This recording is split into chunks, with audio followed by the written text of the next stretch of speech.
देखता हूँ, कभी इसका नाम सीमा, कभी स्वीटी, कभी सरस्वती। हरियाणा की नहीं है, हिंदुस्तान की नहीं है, ब्राजील की है मॉडल। दोस्तों 5 नवंबर को कांग्रेस नेता राहुल गांधी ने एच फाइल्स पर प्रेजेंटेशन दिया था। एच फाइल्स मतलब हरियाणा में कैसे वोट चोरी हुआ। 25 लाख वोट चोरी का आरोप राहुल गांधी ने लगाया। इसी दौरान राहुल गांधी ने एक ब्राजीलियन मॉडल का जिक्र किया। राहुल गांधी ने सवाल किया, ये कौन है। अब दोस्तों, जिसके बारे में राहुल गांधी ने सवाल किया उसका जवाब आया। एक तरह से राहुल गांधी और ज्ञानेश कुमार को संदेश दिया। नमस्कार दोस्तों, मैं हूं परवीन सानी। दोस्तों, ये संदेश अपने आप में भारत के मौजूदा व्यवस्था का मजाक है। देश में इस वक्त जिस तरह का माहौल बना हुआ है, जिस तरह से संवैधानिक संस्था के तौर पर चुनाव आयोग काम कर रहा है, ये उनके काम करने के तरीके का मजाक उड़ाया गया है। दोस्तों, कांग्रेस सांसद राहुल गांधी ने वोटर लिस्ट की गड़बड़ी में जिस ब्राजीलियन मॉडल का जिक्र किया था, अब उसका बयान आ गया है। सुनिए क्या कह रही हैं। Fofoca, sorri demais. Não, vou contar fofoca. Gente, estão usando uma foto minha, antiga. A foto é velha, tá? Ó, tava novinha na foto, devia ter uns 20 anos, 18 anos. Estão usando a foto minha pra fazer, eu não sei se é uma eleição, alguma coisa de que tem que votar. E na Índia, estão me colocando como indiana pra dar golpe nos outros, gente. Olha que loucura.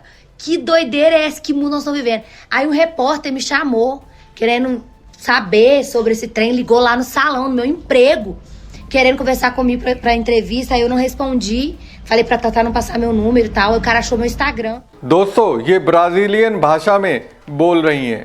बस मैंने आपको इसके expression के जरिए ये बताने का प्रयास किया, जो कुछ भी चुनाव आयोग ने किया उसे वो किस तरह से ले रही हैं।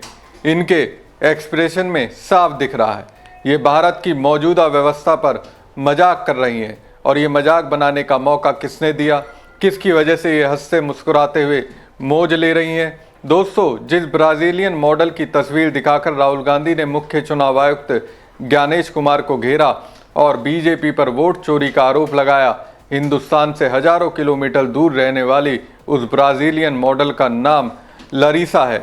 भारत में इस महिला की चर्चा उसके लिए 8वें आश्चर्य से कम नहीं है। उसकी तस्वीर को किसी ने स्टॉक इमेज से खरीदा और इस तस्वीर का गलत इस्तेमाल किया गया। लरीसा कभी मॉडलिंग किया करती थी, लेकिन अब वो इस पेशे से दूर हैं, लेकिन इंस्टाग्राम पर वो अब भी सक्रिय हैं। अब आपको बताते हैं लरीसा ने अपनी भाषा में क्या कहा। लरीसा ने ब्राजीलियन भाषा में इंस्टाग्राम पर अपने मैसेज जारी किया। इस मैसेज का हिंदी अनुवाद हम आपको बता रहे हैं। ब्राजीलियन महिला लरीसा ने अपनी सफाई में क्या कहा। हेलो इंडिया, मुझे भारतीय पत्रकारों के लिए एक वीडियो करने को कहा गया था, इसलिए मैं ये वीडियो बना रही हूँ। मुझे भारत की राजनीति से कुछ भी लेना देना नहीं है। मैं कभी भारत नहीं गई। मैं ब्राज़ील मॉडल थी और डिजिटल इन्फ्लुएंसर भी हूँ। मैं भारत के लोगों से प्यार करती हूँ। आपको बहुत बहुत धन्यवाद, नमस्ते। देखिए, मैं आपको बताना चाहूँगी ये पूरा मामला बहुत गंभीर हो चुका है। कुछ भारतीय पत्रकार मुझसे जानकारी चाह रहे हैं। देखिए, मैं यहाँ हूँ। कुछ भारतीय पत्रकार मुझे खोज रहे हैं और मेरा इंटरव्यू करना चाह रहे हैं। दोस्तों, मैंने सभी को इंटरव्यू दिया है, हर सवालों का जवाब दिया है। आप जान लीजिए कि मैं ही हूँ रहस्यमयी ब्राज़ीलियन महिला हूँ। मैं ही वो रहस्यमयी मॉडल हूँ। मैं तो बस बच्चों का ख्याल रख रही हूँ, बस इतना ही मामला है। अब तो मैं मॉडल भी नहीं रही और आपके अनुसार मॉडल के बाद तो मैं अब रहस्यमयी भी हो गई हूँ। भारतीय मतदाता, आपका मेरे इंस्टाग्राम पर स्वागत है। चलिए अब कुछ भारतीय फॉलोअर्स के साथ बात की जाए। ये मैं नहीं थी, समझे, ये सिर्फ मेरी तस्वीर थी, लेकिन मुझे लेकर मैं आपकी चिंता, आपकी दया भावनाओं की तारीफ़ करती हूँ। क्या आपको लगता है कि मैं इंडियन जैसी दिखती हूँ?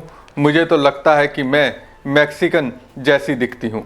लेकिन मैं आप भारतीयों की उदारता के लिए धन्यवाद देना चाहती हूँ, जो यहाँ मेरी कहानियाँ देख रहे हैं और उन्हें भारतीय अखबारों में भेज रहे हैं और भारत के लिए अनुवाद कर रहे हैं। मुझे आपकी भाषा नहीं आती, लेकिन मैं आपकी उदारता की सचमुच सराहना करती हूँ। जो कुछ भी हुआ दोस्तों, उसे लरीसा गंभीर मानती हैं। पता नहीं भारत का चुनाव आयोग और उसके मुखिया ज्ञानेश कुमार के लिए ये गंभीर है या नहीं। मुझे तो लगता है ज्ञानेश कुमार इसे गंभीरता से ले ही नहीं रहे। तभी तो जो समस्याएं राहुल गांधी ने गिनाई, उसके समाधान के बदले राहुल गांधी पर ही आरोपों की झड़ी लगा दी।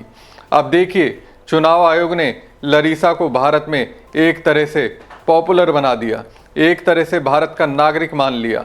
तो एक और वीडियो उसने भारतीयों के लिए बनाया जिसमें वो कहती हैं, मैंने ये ऑफिशियल वीडियो भारत के लोगों के लिए बनाया, अब मुझे भारत के कुछ शब्द भी सीखने पड़ेंगे।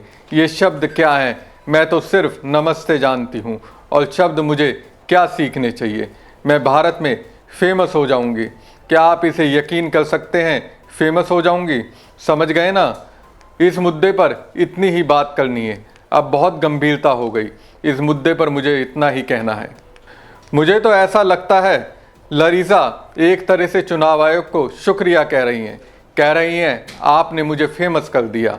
और इस शुक्रिया से मुझे ऐसा लगा लरीसा सीधे तौर पर ज्ञानेश कुमार की कार्यशैली का मजाक उड़ा रही हैं। एक भारतीय होने के नाते मुझे तो ये अच्छा नहीं लगा।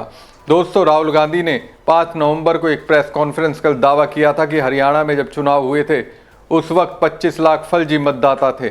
उन्होंने एक ब्राज़ीलियन मॉडल की फ़ोटो का हवाला देते हुए कहा कि इस तस्वीर को 22 बार अलग अलग नामों से इस्तेमाल किया गया है। अब मैं आपसे पूछना चाहता हूं और हरियाणा के युवाओं से पूछना चाहता हूं, हरियाणा की जनता से पूछना चाहता हूं कि ये कौन है? इसकी एज क्या है? ये कहां की है? इसका नाम क्या है?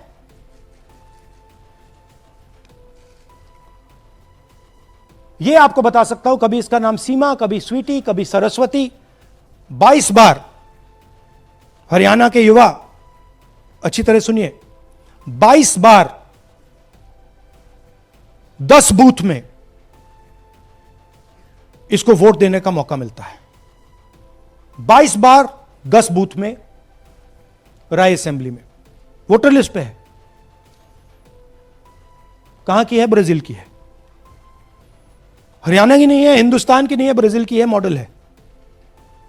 हरियाणा की वोटर लिस्ट पे है।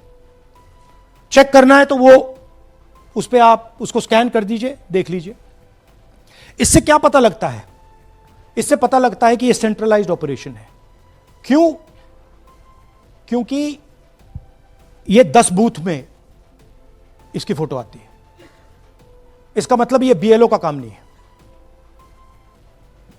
ये सेंटर से डेटाबेस में ये डाला गया है। ब्राजील की महिला 22 बार 10 बूथों में हरियाणा में वोट कर रही है। अब लरीसा सामने आ गई हैं, अपना इंट्रोडक्शन देकर भारत की व्यवस्था का मजाक उड़ा रही हैं। तो ऐसे में सवाल है कि इसके लिए कौन जिम्मेदार है? हमारी खबर आपको कैसी लगी कमेंट बॉक्स में कमेंट करके जरूर बताएं। साथ ही पेज को ज़्यादा से ज़्यादा लाइक और शेयर कीजिएगा। धन्यवाद। तो ये है इनकी व्यवस्था। फेक पिक्चर्स, उसमें ब्राजीलियन मॉडल की पिक्चर, यूपी के बीजेपी लीडर्स, यूपी के बीजेपी कार्यकर्ता आकर हरियाणा में वोट करते हैं, यूपी में वोट करते हैं। ब्लर्ड फोटोग्राफ्स, किसी को रुकवाना हो रुकवा दो, किसी से वोट लगवाना हो लगवा लो। हाउस नंबर 0 जो इलेक्शन कमिश्नर कह रहे हैं होमलेस लोगों का है, वो क्लियरली हमने आपको दिखाया कि झूठ बोल रहे हैं। And finally deleted voters. तो ये है इनकी व्यवस्था। और वो जो मुस्कुरा रहे थे पहले चीफ मिनिस्टर, इसके कारण मुस्कुरा रहे थे। और इस सिस्टम से इन्होंने हरियाणा का चुनाव चोरी किया है। हरियाणा के सब युवाओं को यह मालूम होना चाहिए कि आपकी जो सरकार है वो इलिजिटिमेट सरकार है। आपके चीफ मिनिस्टर जो हैं वो चोरी के चीफ मिनिस्टर हैं। कांग्रेस पार्टी वो चुनाव जीती थी, बीजेपी वो चुनाव हारी थी।